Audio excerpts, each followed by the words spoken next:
আইলাম সরকারি চাকরিজীবী তামিম। একটা কলমের খোঁচা দিলে শুধু কি আনবে। কিরে তামিম, কি অবস্থা? ওরে হেতার নাম ধরি কয় আইলাম সরকারি চাকরিজীবী অফিসার, এবার থেকে স্যার কই বলাইবি। ভাই আমরা আইএ পাস করে কিলাই কৃষি কাম করেন।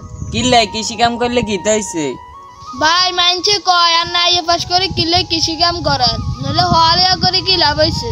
আর বেটা মানছে কইলে কক কি কৃষি কাম কি খারাপ নাই? দেশের অর্থনীতি এই কৃষি দিয়ে চলে, মানুষ তো এটা বুঝে না। কেন ওই সরকারি চাকরি করে দে বাইরের দেশে টাকা পাচার করে মানুষের ধরে হেডিয়ে বালা, যারা সৎ পথে ইনকাম করে এটাই মানুষের ধরে বালানো। ভাই আপনি ঠিকই কইছেন, মানুষ তো বুঝে না। এখান থেকে যেটা কৃষি কাম উল্টা আল্টা কথা কইব, এটারে ডাইরেক্ট জবাব দেয়া লাগবে। তুই ঠিকই কইছ। তোর মতন যদি ব্যাকে একরকম থাকতো তাহলে আর কৃষি ভাষা কেউ ছোট করে নিত না। আইলাম সরকারি চাকরিজীবী তামিম। একটা কলমের খোঁচা দিলে শুধু টি আনবে। ওরে হেডি এনে কারে দিয়ে যায়, সাইমিনার ফাইম মারেনি আই যাই চাই। কি রে সাইমন, এটা কে আইয়ে? তামিম নি রে? আরে তামিল মতো এত দেয়া যায়।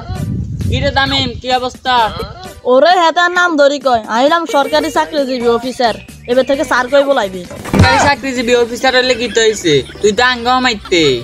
আমি তোকে হমান্য হইলে গীতে হয়েছে আইলাম সরকারি চাকরিজীবী অফিসার, আর তোর হইলে গ্রামের কৃষক। আমরা গ্রামের কৃষক হইলে কি হইছে?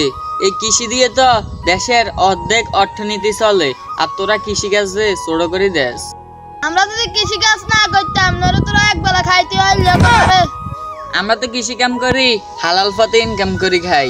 তোরা তো কিছু কিছু সরকারি চাকরিজীবী দেশের বাইরে টাকা পাচার করি দেশের অর্থনীতিকে আর দিন দিন দুর্বল করতে আসো। তোকে কিছু কিছু সরকারি চাকরিজীবী লাই দিন দিন দেশটা অচল হয়ে যেতে আছে। হরে আমি বুঝতে পারছি, এবার থেকে বাইরের দেশে আর টাকা পাচার করতে না, এবার থেকে হালাল পথে চাকরি করি খাইম। আসুন আমরা সবাই হাত ধরি, বাইরের দেশে টাকা পাচার করা বন্ধ করি আর আমাদের বাংলাদেশকে এগিয়ে নিয়ে যাই। ধন্যবাদ।